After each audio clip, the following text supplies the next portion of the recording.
Time now for the front page, a news digest from the last time we spoke up until now. Let's get busy. The Israeli-Hamas war continues. Here are some updates. President Biden has postponed his planned visit to Colorado today and will instead remain at the White House as Israeli forces appear to be poised to invade northern Gaza. White House officials said President Biden will participate in national security meetings throughout the day. His planned trip to Colorado would have been focused on the Bidenomics agenda. The president's trip to Colorado is postponed. It will be rescheduled. The president will remain at the White House to participate in national security meetings, this according to a White House official. Israeli Prime Minister Benjamin Netanyahu will speak with Russian President Vladimir Putin in a phone call later today. Senior Israeli officers, or officials rather, tell Fox News Digital that the call will likely take place this evening. No details have been offered regarding what either party seeks to gain from the conversation. It will be the first time the two leaders have spoken since the October 7th attack perpetrated by Hamas against Israel. The call comes as Israeli Defense Forces appeared poised to carry out a ground operation in northern Gaza. Putin offered Russian assistance to serve as a mediator between Hamas and Israel this weekend.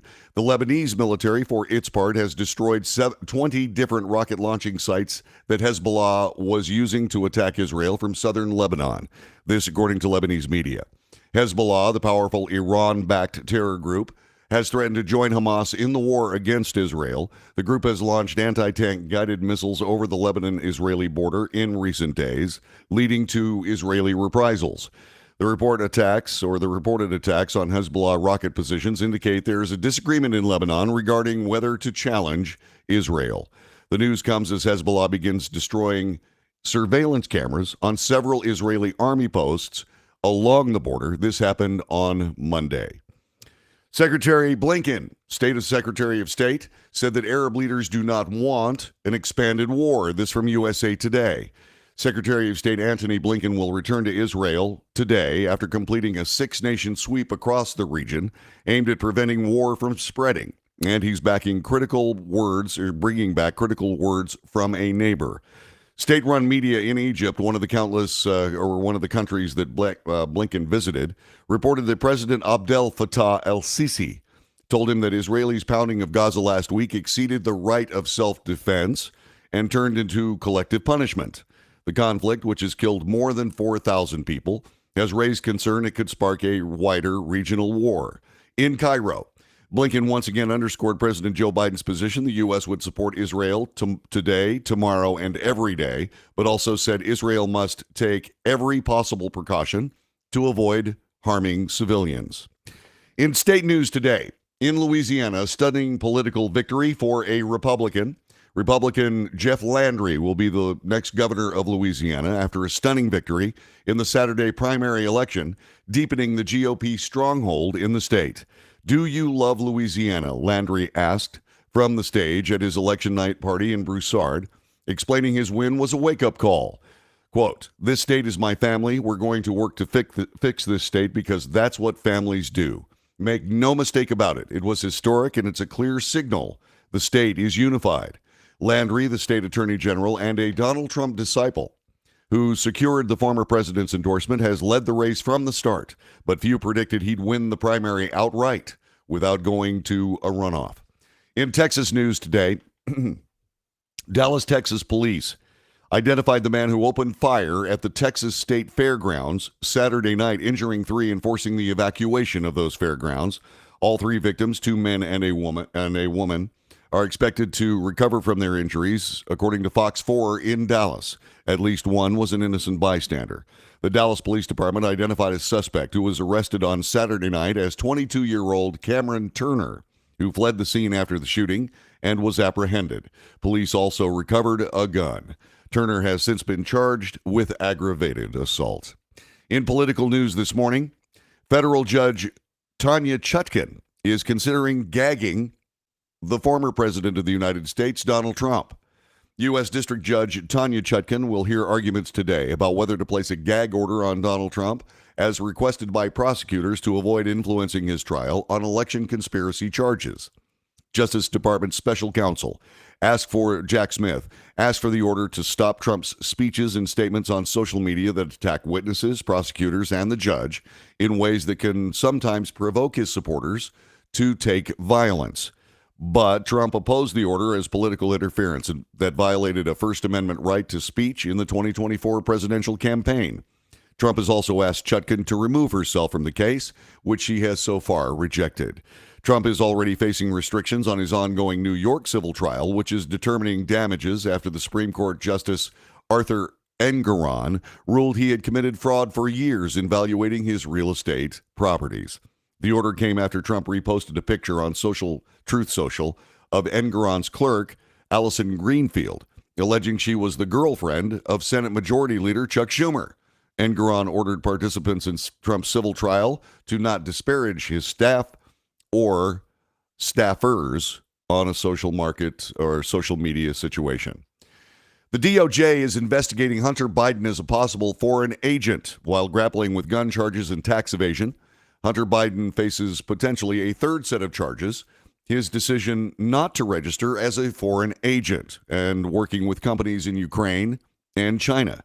The inquiry comes as the Justice Department recalibrates its enforcement of the Foreign Agents Registration Act for people to report their work for foreign governments by trying to influence U.S. policy. An Inspector General's report in 2016 found prosecutions and other enforcement actions were rare and consisted mostly of civil requests to register retroactively. But after Russian interference in the 2016 election, this, by the way, being reported by USA Today, the department ramped up the criminal enforcement with maximum penalties for violations of 5 years in prison and $250,000 fines. Senator Robert Menendez, the Democrat from New Jersey, was indicted Thursday for an alleged conspiracy to violate FARA as a foreign agent for Egypt. The results of criminal prosecutions have been mixed. Several high-profile associates of Donald Trump were convicted. They were subsequently pardoned by the former president. Other defendants accused of being foreign agents had charges dismissed or had won acquittals. For her part, presidential contender Nikki Haley tells Republicans to get it together. This from USA Today. Presidential hopeful and former South Carolina Governor Nikki Haley said House Republicans need to get it together as they struggle to resolve divisions and coalesce behind a new speaker. The House is in its 12th day without a speaker, and though House Republicans formally nominated House Judiciary Chair Representative Jim Jordan to the speakership, that might not mean he'll be leading the lower chamber. Jordan currently lacks the near unanimous support he needs from House Republicans to be elected speaker. The chaos that has roiled the House can't, quote, fix Democrat chaos, unquote, said Haley on CNN's State of the Union on yesterday. You can't fix Democrat chaos with Republican chaos. They need to get it together. They need to get in a room and figure out who this is going to be and come out unified. This is not a good look. It's not good for the country. In sad news today, Suzanne Summers has passed away. She was best known for her roles in TV's Three's Company and She's the Sheriff. She has died at age 76.